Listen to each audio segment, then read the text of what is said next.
Hello friends, क्या हाल है।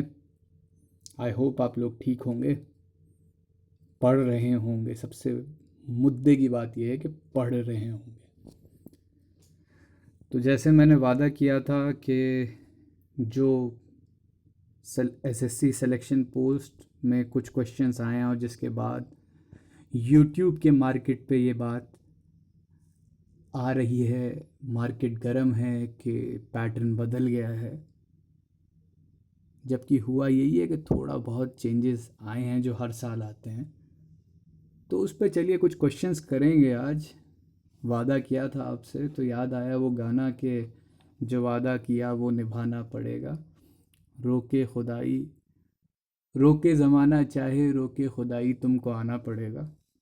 तो वादा आज निभा रहे हैं आपसे। तो आज 10 क्वेश्चंस करते हैं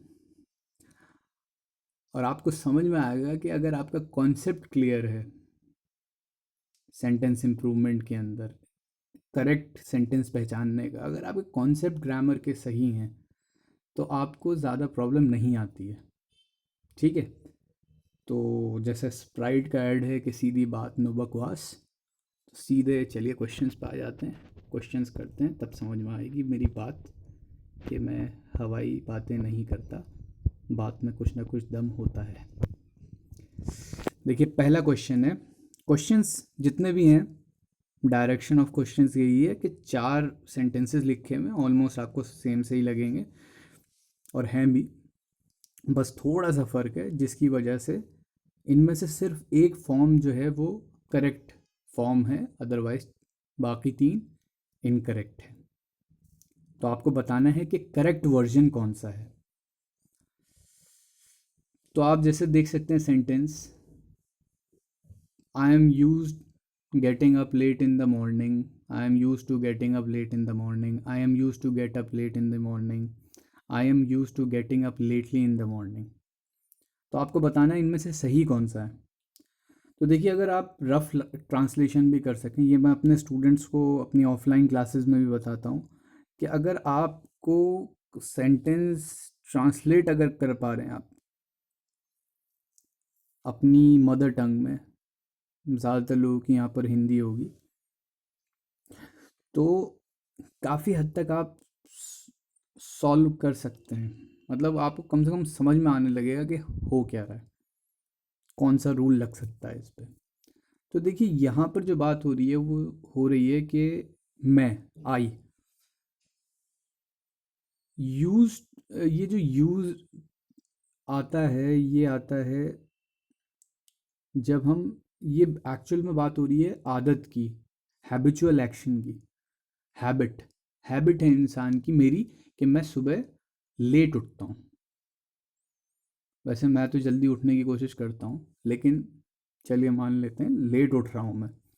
हैबिचुअल एक्शन की बात हो रही है। तो देखिए हैबिचुअल एक्शन में आपको 2 बातें क्लियर होनी चाहिए कि जब भी हैबिचुअल एक्शन आएगा तो वर्ब प्लस यूज्ड टू आएगा। ठीक है, वर्ब प्लस यूज्ड टू आना है एक चीज़। ठीक है। तो इसमें जो खाली यूज्ड वाला फर्स्ट ऑप्शन था, आई एम यूज्ड, और टू नहीं लगा हुआ था, वो अपने आप में गलत हो जाता है। अब बचते हैं आपके पास बी, सी और डी। अब दूसरी चीज़ आपको पता होनी चाहिए, दूसरी चीज़ ये है कि वर्ब प्लस यूज टू के साथ वर्ब की फर्स्ट फॉर्म और आईएनजी लगता है। वर्ब की फर्स्ट फॉर्म और आईएनजी लगता है। ठीक है, यानी कि आई एम यूज टू हो गया, फिर क्या आएगा, वर्ब की फर्स्ट फॉर्म। चलिए यहाँ पर तो तीनों में गेट वर्ब की फर्स्ट फॉर्म है, लेकिन उसके साथ साथ क्या बताया मैंने आपको, आई एन जी लगेगा।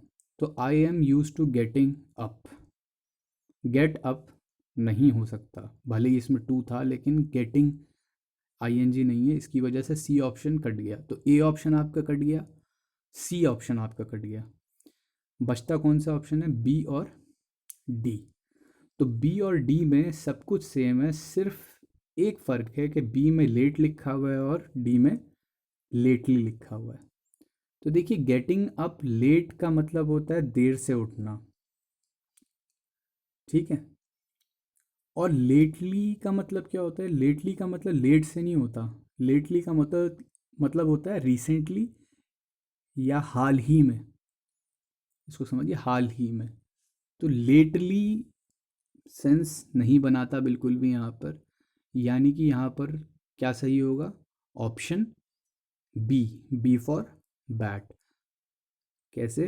कि हैबिचुअल एक्शन में वर्ब, एम जो है यहाँ पर वर्ब प्लस यूज टू होता है और फिर वर्ब की फर्स्ट फॉर्म होती है और आईएनजी होता है, ठीक है। तो गेटिंग होगा, गेट तो हो ही नहीं सकता, ठीक है। और लेटली नहीं होगा, लेट होगा, क्योंकि दोनों के मीनिंग में डिफरेंस है। तो बी फॉर बैट इसका is the only correct sentence. फिर है second sentence, if I will come I will meet you. If I will come I would meet you. If I come I will meet you. If I came I will meet you. अब आपको इसमें बताना है सही कौन सा होता है। तो देखिए चारों सेंटेंस में एक चीज़ है कि अगर मैं आऊँगा, यानी कि बात कहाँ हो रही है? फ्यूचर की बात हो रही है। तो फ्यूचर में जब कोई चीज़ है, तो देखिए बी ऑप्शन तो इस वजह से सीधे काट सकते हैं आप कि इफ़ आई विल कम, अगर मैं आऊँगा तो मैं आपसे मिलता। वुड जो है बेसिकली यूज़ होता है पास्ट के सेंस में, और कुछ सेंसेस में भी इस्तेमाल होता है कि पोलाइट सेंस में, और कई एक्सेप्शन मतलब कई स्पेशल केसेस में होता है। लेकिन यूजुअली वुड हम इस्तेमाल करते हैं पास्ट के एक्शन के लिए। प्रेजेंट फ्यूचर के एक्शन के लिए हम क्या इस्तेमाल करते हैं? सॉरी, प्रेजेंट के लिए नहीं, फ्यूचर के लिए ही आप इस्तेमाल करते हैं विल। तो सेकंड ऑप्शन तो इसीलिए कट रहा है। अब आपको एक चीज़ क्लियर हो गई कि बात पूरी है किस चीज़ की, किस टेंस में? फ्यूचर टेंस में।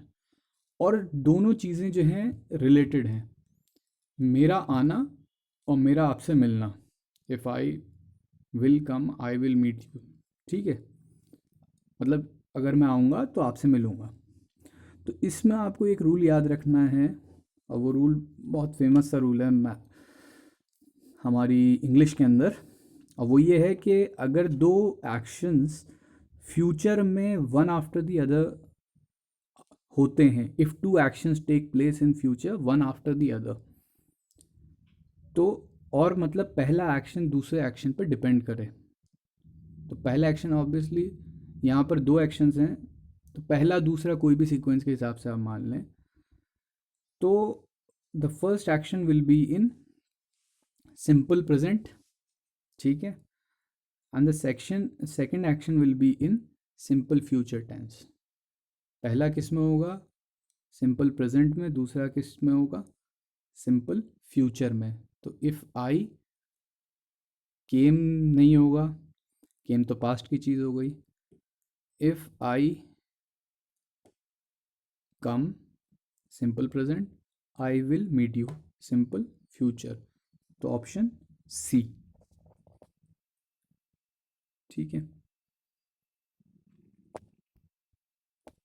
नीचे मैंने लिखा भी है नीतू सिंह, अगर आप फॉलो करते हैं तो इन पेजेस पे क्वेश्चंस आपको मिल जाएंगे। फिर है the servant hang the picture on the wall. नौकर ने पिक्चर को दीवार पे टांगा, ठीक है, टांगा। तो टांगा आपको बताना है कौन सा सही है इसके अंदर। हैंग्ड सही है, डिड हैंग सही है, हैंग सही है खाली, या हंग सही है? तो देखिए इसमें आपको क्लियर होना चाहिए, जब इंसानों को टांगा जाता है गले से रस्सी बांध के कैसे भी, तब उसको कहा जाता है हैंग या हैंग्ड, उसकी थर्ड फॉर्म, ठीक है। लेकिन जब किसी चीज़ को टांगा जाता है तो उसके लिए क्या इस्तेमाल किया जाएगा? हंग। तो ये कंफ्यूजिंग वर्ड्स का खेल है इस क्वेश्चन के अंदर, कि जब आप किसी इंसान को या किसी चीज़ को गले से टांगते हैं तो उसको क्या कहते हैं? हैंग। और जब अब पिक्चर में तो कोई गला है नहीं उसका, तो उसको क्या कहेंगे आप? हंग। इसलिए कौन सा सही है? Option C. हैंग और हंग का याद रखिएगा। इंसानों को हैंग किया जाता है, पिक्चर को हंग किया जाता है। फिर है every one has come hasn't he. Every one have come hasn't he. Every one has come haven't they. Every one have come haven't they. तो आपको यहाँ बताना है, ये बेसिकली क्वेश्चन जो है वो क्वेश्चन टैग से रिलेटेड है। तो आपको एवरीवन का केस पता होना चाहिए। एवरीवन के केस में क्या होता है? देखिए, एवरीवन जो है अपने आप में एक सिंगुलर वर्ड है, ठीक है। तो वो अपने साथ सिंगुलर वर्ब, प्रोनाउन या एडजेक्टिव लेता है, ठीक है। तो एवरीवन के साथ तो हैज़ आएगा, इतना तो क्लियर है, होना चाहिए आपको, ठीक है। क्योंकि एवरीवन सिंगुलर है तो उसके साथ सिंगुलर वर्ब या सिंगुलर प्रोनाउन या सिंगुलर एडजेक्टिव ही आएगा, ठीक है। तो एवरीवन हैव तो गलत हो जाता है, यानी कि बी और डी तो आप, अगर आपको ये रूल पता था तो अब बी और डी आप ऐसे एलिमिनेट कर सकते थे। अब बचता है इसका क्वेश्चन टैग। क्वेश्चन टैग में है असल खेल। तो अगर आपको लगेगा कि एवरीवन हैज़ कम सही है, हैज़ सही है, तो हैज़ेंट ही सही हो जाना चाहिए। यही खेल है, यही ट्रिक है। कॉन्सेप्ट आपके लॉजिक कॉमन सेंस से उल्टा जाएगा, और वो यही है रूल। कॉमन सेंस से लग जाता है कि एवरीवन के केस में भले ही सिंगुलर वर्ब, प्रोनाउन और एडजेक्टिव लगता है, लेकिन जब क्वेश्चन टैग उसका होता है वो प्लूरल वर्ब या प्लूरल प्रोनाउन होता है उसके अंदर, उसमें प्लूरल वर्ब होता है और प्लूरल प्रोनाउन होता है। तो एवरीवन हैज़ कम हैज़ेंट ही नहीं होगा, everyone has come haven't they. तो यहाँ पर भी ऑप्शन कौन सा सही है? सी। पेज नंबर 104 पे है नीतू सिंह के। फिर है Churchill was a great orator and a great politician of his time. Churchill were a great orator and a great politician of its time. Churchill was a great orator and great politician of his time. Churchill was the greatest orator and great politician, ये ढक रहा है, office time होगा basically. 4 options दिए हुए हैं, तो आपको यहाँ बताना था सही कौन सा होगा। तो यहाँ पर देखिए कॉन्सेप्ट ये लग रहा है कि लगेगा कि जब, पहली बात तो आपको पता होगा, ये तो जीके का भी क्वेश्चन है, कि चर्चिल कौन थे। तो Churchill was the prime minister of Britain before India's independence से, और पहले वर्ल्ड वॉर सेकेंड के टाइम पे। तो बहुत ज़बरदस्त ओरेटर यानी कि स्पीकर थे, और ज़बरदस्त पॉलिटिशियन माने जाते थे अपनी कंट्री के। तो यहाँ पर कॉन्सेप्ट ये लगना है कि जब एक ही इंसान है चर्चिल, जिसके बारे में बताया जा रहा है कि वो अच्छा ऑरेटर भी हैं और अच्छे पॉलिटिशियन भी हैं, तब होता ये है कि एक ही इंसान के बारे में जब दो दो चीज़ें बताई जाए, मतलब दो नाउन्स इस्तेमाल हो रहे हैं, ऑरेटर का और पॉलिटिशियन का, तब हम पहले वाले के आगे आर्टिकल लगा देते हैं, दूसरे वाले के आगे नहीं लगाते हैं। तो यहाँ पर ऑप्शन सी अगेन सही होता है। Churchill was a great orator and great politician of his time. पहला वाला ऑप्शन, देखिए दूसरा तो होता नहीं, क्योंकि चर्चिल वर्ग, चर्चिल प्लूरल तो है नहीं, तो वर्ग नहीं हो सकता। डी भी नहीं होता, भले ही वो लिखा पूरा नहीं आया है इस स्क्रीन पे, लेकिन Churchill was the greatest orator and great politician. तो आपको एडजेक्टिव का रूल याद होना चाहिए कि जब या तो एक सेंटेंस में कंजंक्शन जब है, एंड जैसा कंजंक्शन है, तो दोनों सुपरलेटिव डिग्री होंगी, या दोनों कंपैरेटिव डिग्री होंगी, या दोनों पॉजिटिव डिग्री होंगी। ऐसा नहीं हो सकता कि एक पॉजिटिव हो और एक सुपरलेटिव हो, या एक कंपैरेटिव हो एक सुपरलेटिव हो, एक कंपैरेटिव हो एक पॉजिटिव हो। तो वो डी ऑप्शन इसलिए सही नहीं होता। ऑप्शन इसमें है सी सही, क्योंकि जब एक ही इंसान के बारे में दो नाउन आ रहे हैं, तो उस केस में हम पहले वाले नाउन के आगे आर्टिकल लगाते हैं, दूसरे वाले के आगे नहीं लगाते, ये बताने के लिए कि एक ही इंसान के बारे में बात हो रही है।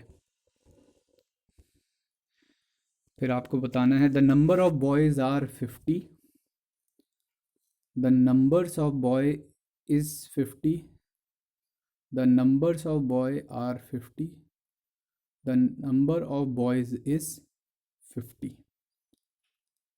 तो देखिए नंबर्स यहाँ पर सेंस नहीं बनाएगा, तो नंबर्स आप बी और सी तो यहाँ पर ऐसे ही काट सकते हैं।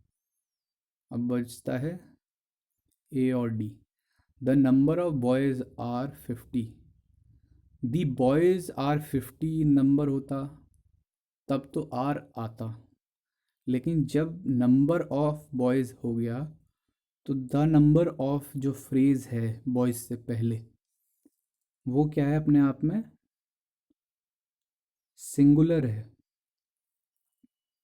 ये फ्रेज़, क्योंकि भले इसका मीनिंग क्या होता है, it denotes the number of plural countable noun that is boys here, लेकिन द नंबर ऑफ फ्रेज़ जो है अपने आप में क्या है, सिंगुलर वर्ब लेगा, इसलिए यहाँ पर ऑप्शन डी सही है, यानी कि the number of boys is 50 and not a, the number of boys are 50। फिर आपको बताना है I will help him provided he mends his ways,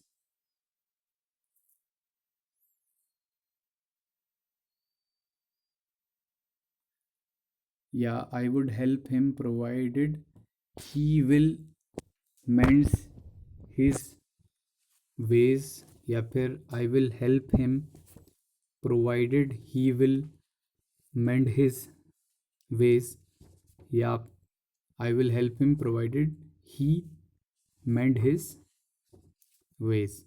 तो देखिए ये क्वेश्चन आपने क्वेश्चन नंबर 2 में ऑलमोस्ट सेम सा क्वेश्चन किए हैं आपने, तो आपको यहाँ पता होना चाहिए, वही रूल लगना है जो क्वेश्चन 2 में हमने डिस्कस किया था कि जब two actions take place one after the other in future, ठीक है, and if the second action depends on the first action, the first action would be in simple present tense and the second action is in simple future tense। तो यहाँ पर बस इतना हो जाना है कि प्रोवाइडेड वर्ड लग जाने की वजह से कि इन्वर्ट हो जाएगा, यानी कि सिंपल फ्यूचर टेंस वाला स्टेटमेंट पहले आ जाएगा और सिंपल प्रेजेंट वाला बाद में आ जाएगा, यानी कि सही सेंटेंस है I will help him provided he mends his ways, option A. ठीक है, तो क्वेश्चन नंबर जो सेकंड पे कराया है और ये 7th वाला, इसको आप साथ साथ देखिएगा तो आपको ज़्यादा अच्छे से समझ में आएगा।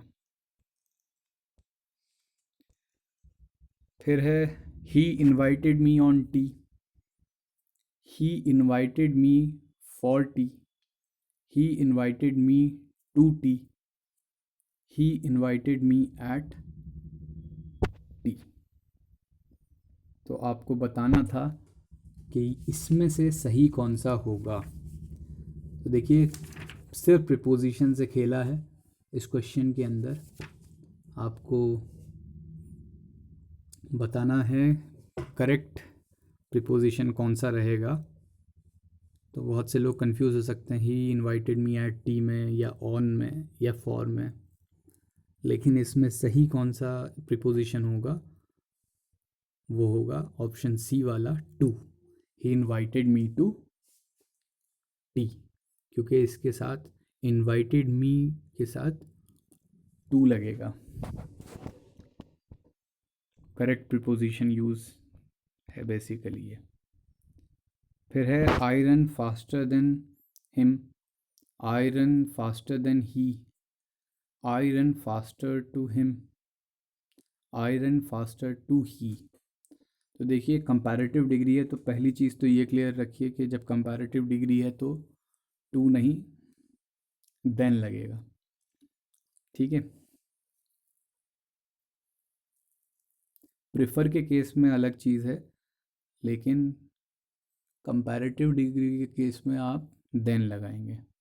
अब सवाल है कि हिम आएगा या ही आएगा। तो आप इसको ऐसे याद रखिए कि जब भी कंपैरेटिव डिग्री आए और देन आए उसके बाद, उससे पहले क्या लगा हुआ है, सब्जेक्ट क्या है। सब्जेक्ट है, दो केसेस होते हैं, एक होता है नॉमिनेटिव केस, एक होता है ऑब्जेक्टिव केस। जैसे आई नॉमिनेटिव केस है, मी उसका ऑब्जेक्टिव केस है। ही जो है वो सब्जेक्ट, वो नॉमिनेटिव केस है, ऑब्जेक्टिव केस क्या है उसका, हिम।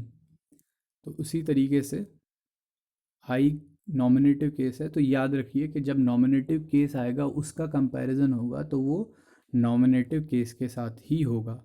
यानी कि आई है तो ही आएगा। ठीक है। और आई ही आना है, यहाँ पर मी नहीं आ सकता। ठीक है। यहाँ पर ऑब्जेक्टिव केस से शुरुआत नहीं होती है, शुरुआत हमेशा किससे होती है, सब्जेक्टिव केस से होती है, जिसे नॉमिनेटिव केस भी कहते हैं। तो यहाँ पर ऑप्शन बी है, I run faster than he. फिर है लास्ट क्वेश्चन, 10th क्वेश्चन आज के सेशन का। We adapt our selves to the environment, we adapt ourselves to the environment, we adopt ourselves to the environment, we adopt to the environment। तो आपको एक तो ये चीज़ क्लियर करनी है, तीन ऑप्शन एक जैसे हैं, एक ऑप्शन में थोड़ा सा चेंज है कि आवर सेल्फ नहीं है। तो आपको तो पहले यही चीज़ क्लियर करनी है कि आवर सेल्फ लगेगा या नहीं लगेगा। तो कुछ के साथ आवर सेल्फ क्या है, एक रिफ्लेक्सिव प्रोनाउन है, तो कुछ के साथ रिफ्लेक्सिव प्रोनाउन लगता है, कुछ के साथ नहीं लगता है। तो अभी इस केस में जो है वो लगना है। ठीक है। और वो क्यों लगना है, क्योंकि अब आपको ये पता होना चाहिए कि अडेप्ट कौन सा वाला सही है स्पेलिंग, ए वाली, ई वाली या ओ वाली। तो A D, A P T जो होता है अडेप्ट, वो होता है टू चेंज अकॉर्डिंगली। फिर A D E P T का मतलब क्या होता है, किसी चीज़ में प्रोफिशिएंट होना, निपुण होना। और अडॉप्ट का मतलब होता है गोद लेना, अडॉप्शन से। तो वी अडॉप्ट, हम गोद तो नहीं लेते हैं, अपने आप को गोद तो नहीं ले लेते हैं समथिंग, वो तो सेंस ही नहीं बना रहा है, यानी ये ऑप्शन सी भी कटता है। ऑप्शन बी इसलिए कटता है क्योंकि हम we adapt our self, proficient तो नहीं हो जाते, हम निपुण तो नहीं हो जाते एनवायरनमेंट के हिसाब से। यहाँ पर क्या है एक्चुअल में, अडेप्ट ही आएगा ए से, to change accordingly, that is we adapt our selves to the environment.